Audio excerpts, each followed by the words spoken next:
And joined now in the big chair by the head of the Mississippi Center for Public Policy, Douglas Carswell. Douglas, good morning. Welcome back to the show. How you doing? Dave, good morning. Good morning, Mississippi. It's wonderful to be on your show. Thank you.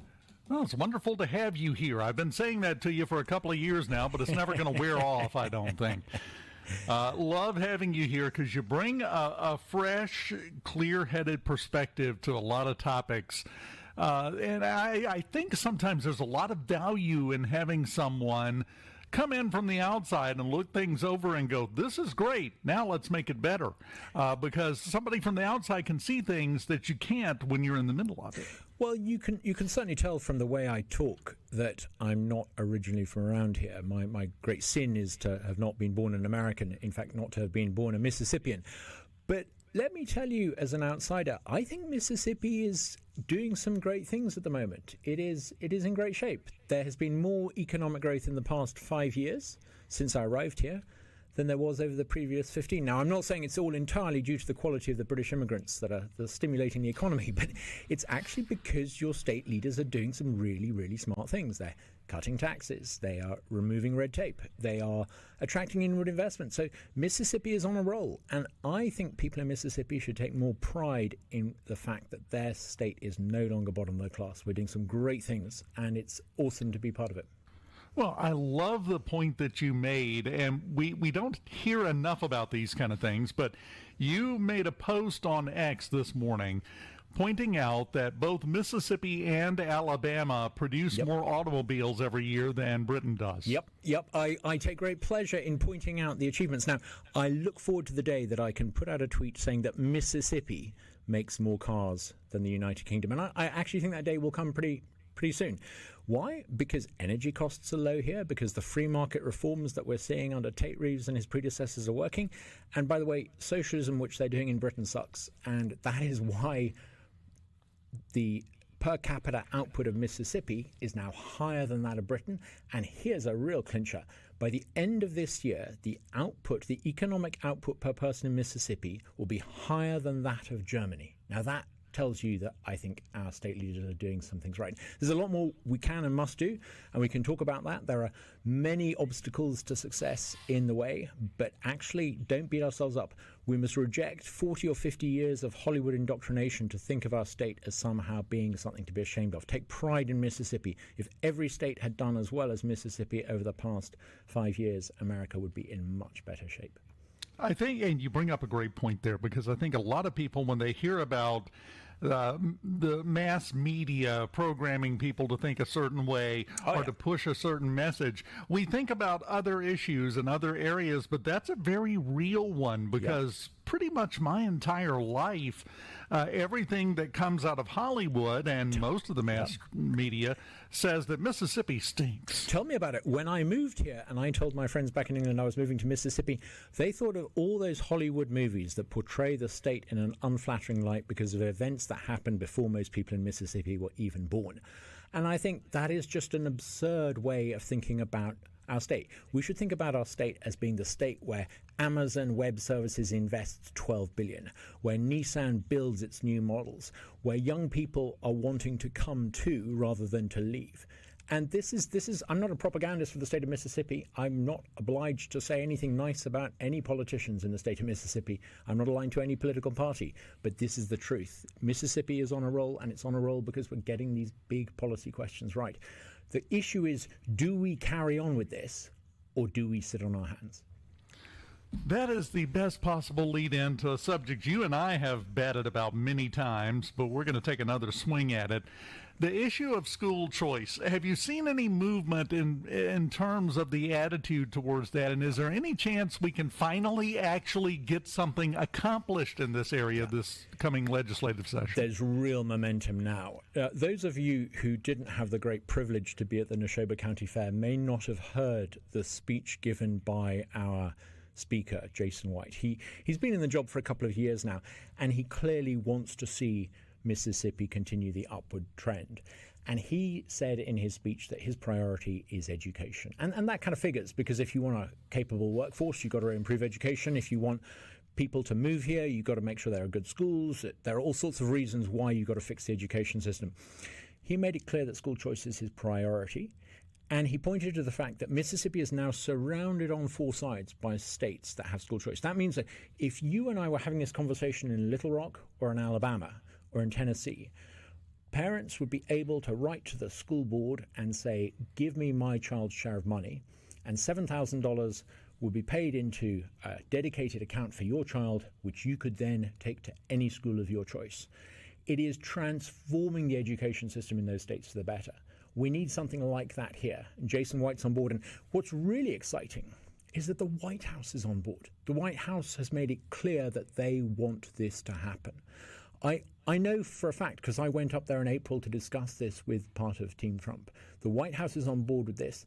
And I think we're going to see a concerted push led by the governor, spearheaded by the speaker, and supported by Team Trump to get this done. Well, and there are a lot of misconceptions and a lot of bad perspectives on the concept of school choice, which I think are used to battle against it. I actually had someone, true story, I brought it up a week or two ago, and they said, well, yeah, but how do we know that those parents are going to take that money and spend it in another school? They might just take it and blow it on something. They're not writing the parents a check. Yeah. As you said, it goes into an account. This money is going to be used to educate that child no matter where it happens. This is all about giving the parents a choice of where that money is spent to best educate their child, right? Of course. I mean, there are what you might call the real arguments against school choice, and then there are the fake arguments against school choice. Now, the real reason why the diehards opposed to school choice don't want school choice is because they don't want to see their multi-million-dollar budgets controlled by parents, because they're very happy with a system that has seen more and more money put into the education system and spent on fat cat bureaucrats rather than going into the classroom, and they want to perpetuate that system. So what they do is they invent a reason to try to mobilize and popularize support against school choice. And the argument that they make goes something like this. If you have school choice, the wrong kind of kids will come into our nice, leafy, respectable neighborhood. And that is just nonsense, because anyone who looks at the legislation that was proposed last year, and we haven't actually seen the legislation that's coming for 26, but anyone who looks at the legislation that was put forward last year, it's very clear that school districts can say no to outsiders coming in. They define capacity. Individual schools can say no to outside schools. It would give you school choice to pick a public or private school of your choice, but that doesn't put the public or private school under any requirement to say yes. So it's a nonsense argument that somehow school choice would lead to the wrong kind of kids coming into your neighborhood. But we're going to hear this argument because the fat cats who are paying for this argument to be made don't want to surrender their multi-million-pound budgets. Remember, a lot of the school superintendents have higher salaries than the governor, not just of this state, but the governor of California. That's ultimately why they are finding these desperate arguments to stop you, as a family, having control over your child's education. It's kind of like having a screwdriver and trying to use it to drive a nail. You got a good tool, but you're misusing it. Yeah, I mean, we've also got to remember we had these arguments in, the other side of the river in Arkansas and in Alabama and in Tennessee. And again, there were people who came up and they said, school choice wouldn't work in this neighborhood because we've already got great schools. Okay, if you've got great schools, you wouldn't fear that anyone with school choice would want to leave. And then we had other people saying, well, if you had school choice, it would mean massive disinvestment in the public schools. Well, hang on. Are you saying that people are a captive audience who should be maintained in those schools against their will? And if they had the option to go somewhere else, they should be denied that alternative? The arguments don't stack up. They didn't stack up in Tennessee and Alabama. And fundamentally, isn't it part of the American dream to want the best for your family? And I think the fact that we are now one of the few states in the South that don't have school choice, I think it's time to do it in 26. Well, I think you're exactly right. We've been having this argument forever. You came here 5 years ago. I feel like you and I have been talking about this for 10. Well, we've been talking about this over the past 5 years. We also talked about income tax elimination. We've got that done. We talked about red tape reduction. We're getting that done. We talked about repealing various restrictive practices. We've got that done. We talked about school funding reform. We've got that done. It's the one thing we've not got done in this state. And if we want to think of ourselves as an authentically conservative state that puts families first, we need to give parents power. Douglas Carswell with us from the Mississippi Center for Public Policy. I didn't even ask him if he could stick around. I don't care. I'm making you stick around, Douglas. I'd love to. If you can bear to hear a Brit for another 15 minutes, I'd love to. Oh, it's melodious. We love it. We will continue with Douglas here on Middays in the Element Wealth Studios right after this. Keep it here. Studios, Dave Hughes, Douglas Carswell in the studio with us. And I want to go back and I want to see if I'm just imagining this, but we were talking about school choice and the arguments for and against. The arguments for, to me, are pretty clear, pretty substantive.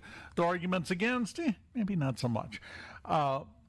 The opposition to this that we have seen over the past few years in the legislature, is it just me or does that have some similarities to the opposition against bringing back the citizen initiative process in Mississippi, because both of them involve the choice of the people instead of the ones in charge? Yep. It's often the same people, often the same institutions who are most reluctant to change. There's a tendency in Mississippi for people to be so nice to people. They don't want to point out who the awkward squad are, but I'm going to be an outsider and say it. Sometimes the Senate leadership has not led on things like income tax reduction, has not led on things like giving voters the right of initiative. It has not led on school choice. And I think we need to ask why, and I think we need to question this. We need to bring it out into daylight. Sunlight is the best disinfectant, and if we see a small group of people in an institution repeatedly trying to stop Mississippi from making the changes it needs to make, we need to ask why, and we need to question why, and we need to ask, are they really prepared to run as Republicans but to fight Donald Trump on his flagship policy for Mississippi, which is school choice? Are they really willing to defy ordinary voters by denying them a ballot initiative? Often when the handful of people that maneuver to kill these reforms do so, they get away with it because they say it died in committee. No. They intentionally killed it in committee in the Senate. Now, the question is that going to change in 2026?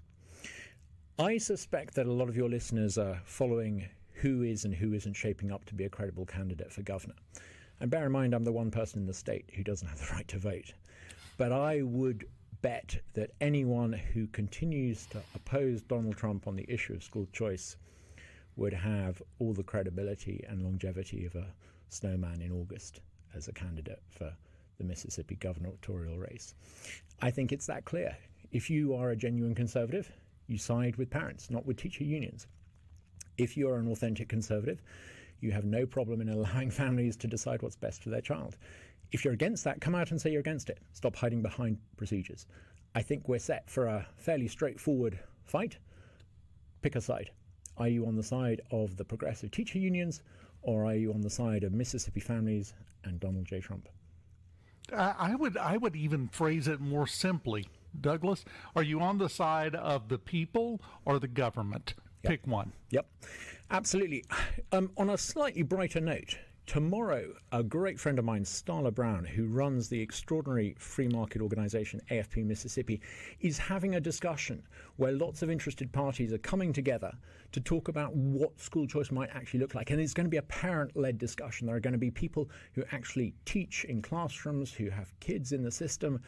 And it's happening tomorrow, and I'm not sure if I'm meant to say this or not, but I think it's open to anyone. So, if you want to find out more, there's this great event that I'm really excited to be attending, run by AFP Mississippi in downtown Jackson, and that's just the sort of conversation we should be having.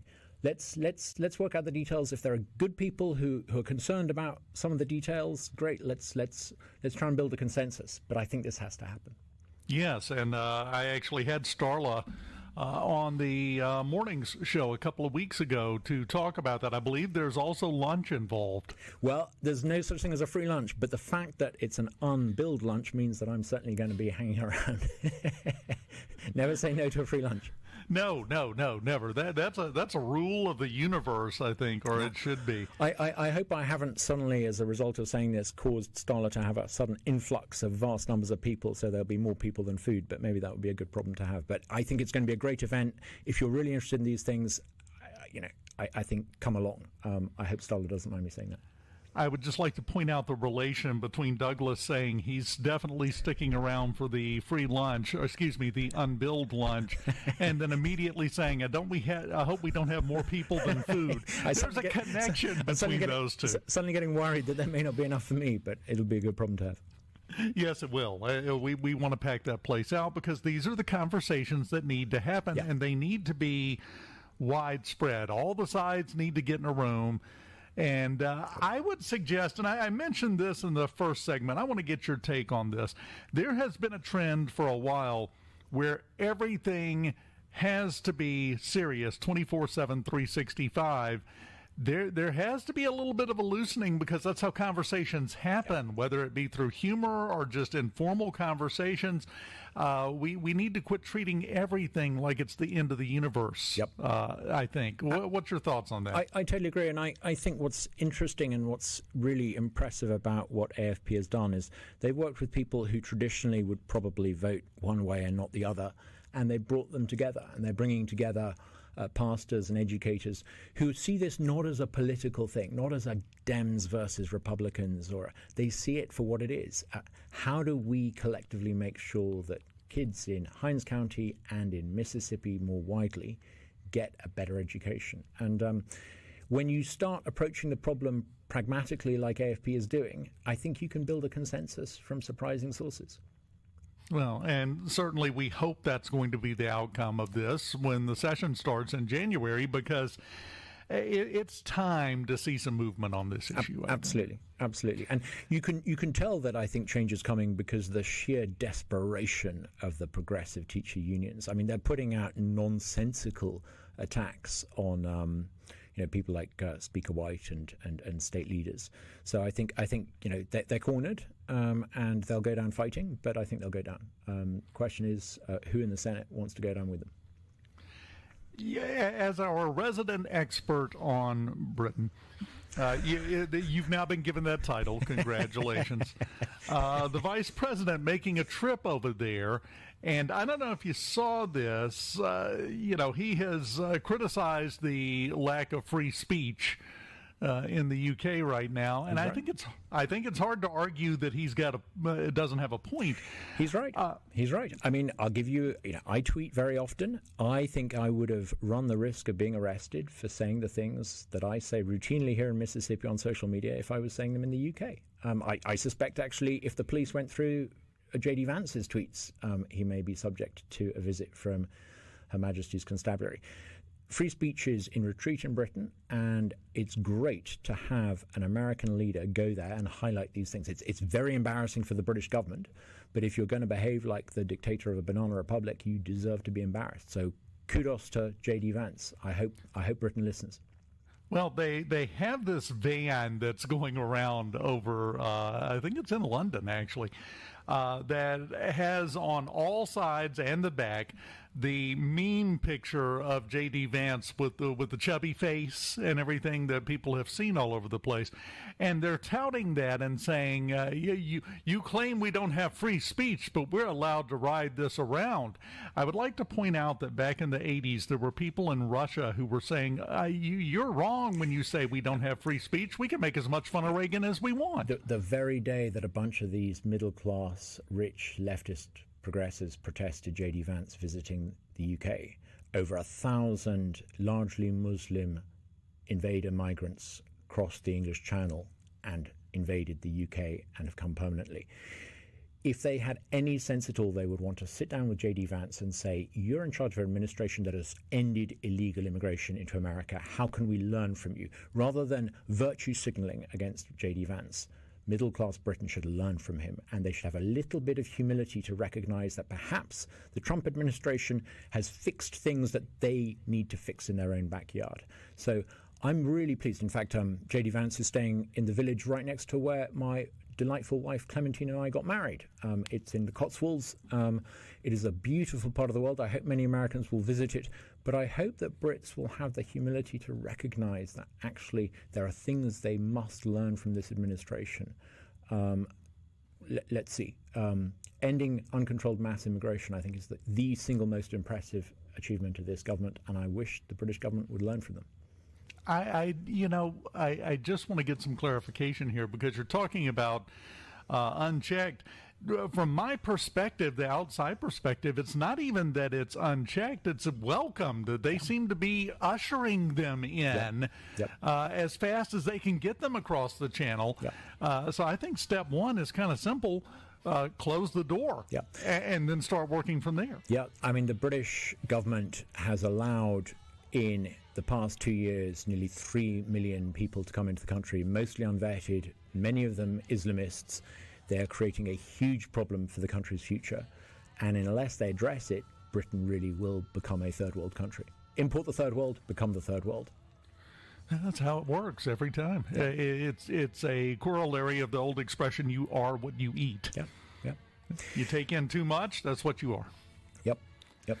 Douglas Carswell with the Mississippi Center for Public Policy is getting too close to lunchtime, so we're going to let him go.